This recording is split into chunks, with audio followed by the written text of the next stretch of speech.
Hi, I'm Lou. Welcome to my LouTube.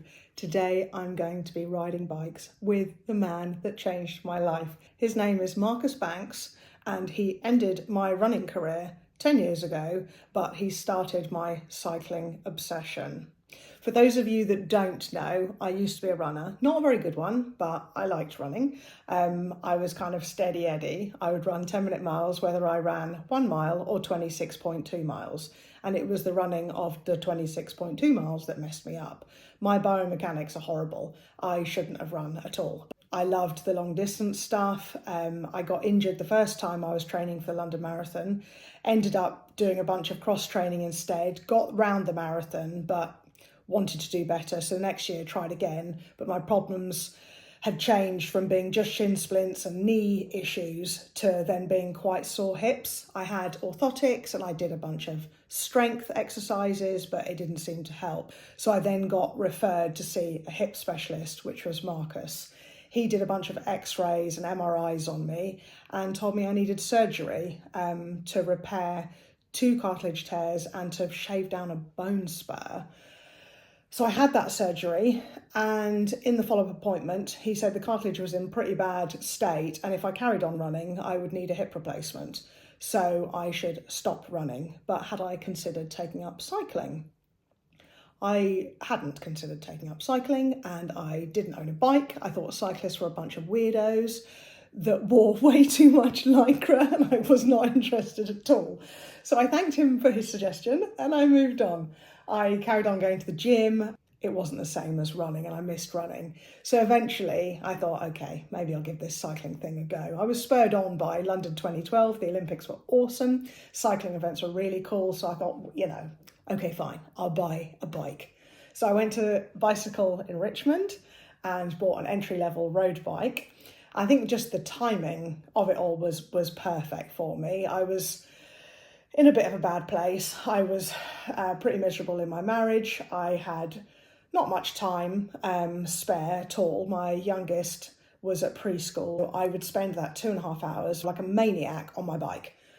So I was training quite hard without realising. I don't know what kind of speeds or anything I was doing. I didn't have Strava, I didn't know what it was. I didn't have a heart rate monitor. I didn't have anything. So I was just going around on my bike like a crazy person.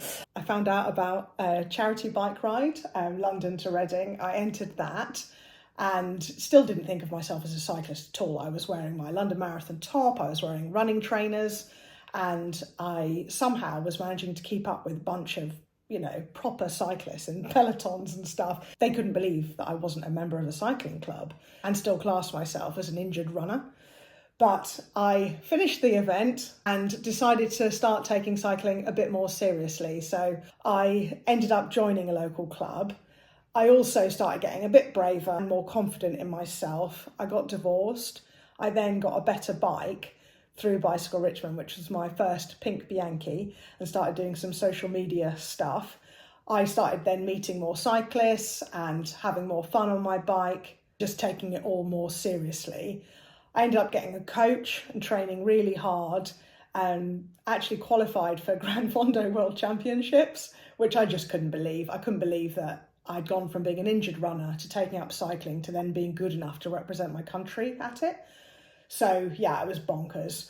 I got back in contact with Marcus to let him know that I had taken his suggestion after all, and I had taken up cycling, and I was going to be representing Great Britain, and actually I was going to be riding the full route of the Tour de France in a move for equality with the team I'd helped put together, the Internationals. He was absolutely amazed and really supportive. It was brilliant to be back in contact with him again.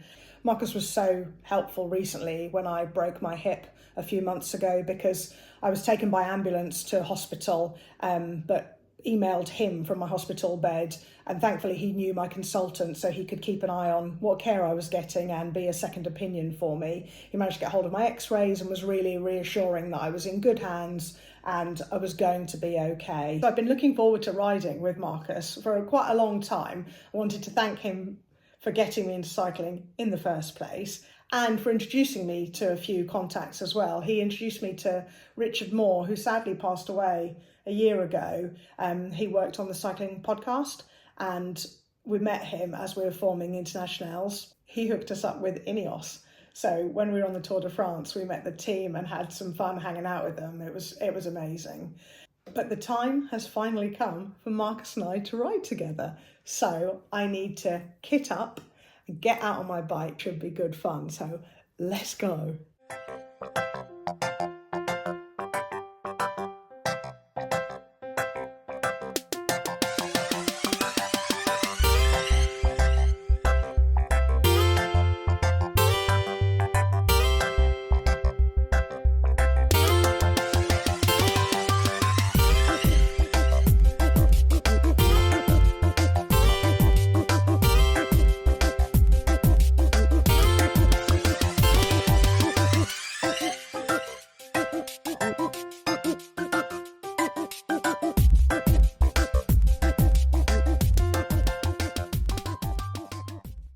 So this is Marcus. He got me into cycling by telling me to never run again, which is not a bad thing because I wasn't a very good runner. No, and I wasn't really much of a cyclist then either. And now look at us on our bright bikes. Which is very exciting. Unbelievable. I haven't actually seen a bike that makes my bike look dull before, but Marcus has this very, very bright bike and it's quite fast, isn't it? It is. It's a bit like a teenager having a Ferrari. It's far too fast for me. I don't have the skills to ride it properly. But it's good downhill. It's good downhill. We've had a few downhills. We've had some uphills. We actually have a rather nasty uphill now, but we've had some pizza, so we've had plenty of carbs to get us up the hill, and we're having a wonderful day out. We've got blue sky and sunshine, which we haven't seen much of that for quite a while. But so I also wanted to ask you, I bust my hip recently, and I don't even know how I did it. How on earth did I do what I did? How do you get your hip out of joint like I did? Yeah, you have to be unlucky, really. It's often not how far you fall, but how you fall. And unfortunately, Louise has very lax ligaments, and all it can just take is a twist in the wrong direction, and the restraints of the hip are disrupted. It's far more common in the shoulder where those ligaments are much looser. The hip is a ball and socket, but a shoulder's more like a sort of a basketball on a saucer. So that's why shoulders are more likely to come out than hips. But it's a very unusual injury. But do you think I should probably not wear cowboy boots on wet floors again? I think that would be very good advice. So there you are. But I'm not likely to do it again, hopefully. I hope not. No, absolutely not.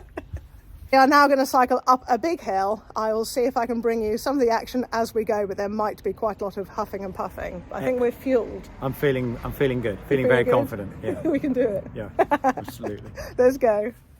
I did not video going up that hill because it was not pretty. You can tell I've worked hard on my ride, actually. I'm a bit wheezy now. I get exercise-induced asthma, and a couple of those hills today have kick-started the wheeziness. But what a ride. Marcus and I got back to my place, went for a cup of tea, coffee, and had a good chat. I had such a good time today. It's really, really great to ride with him. He's been really supportive of all of my adventures the last few years, and it was just so good to get out on bikes together. And I can't believe the weather. It's quite mild, blue skies. The route was good. We barely saw any cars, and the cars we did see didn't give us any road rage, which was nice. Both just had a really, really good time. Feeling very lucky to be able to ride my bike up hills and stuff again in good company, and just really lucky that I met Marcus in the first place, that he sorted out my hip all those years ago, and that I'm well on the road to recovery through my recent hip injury. And if I'm not in a good place with my hip, at least I know someone who can sort it out. So today's just been brilliant. I hope you've enjoyed coming on the journey with me, and I hope to bring you some more videos again soon. I'm going to America next Monday, going to Florida to Disney with my boys, but I will be taking my bike. So if I don't see you before Florida, I'll see you in Florida. Very much not Florida. Premature ending, sorry about that. I forgot to show you the mug Marcus presented me with today.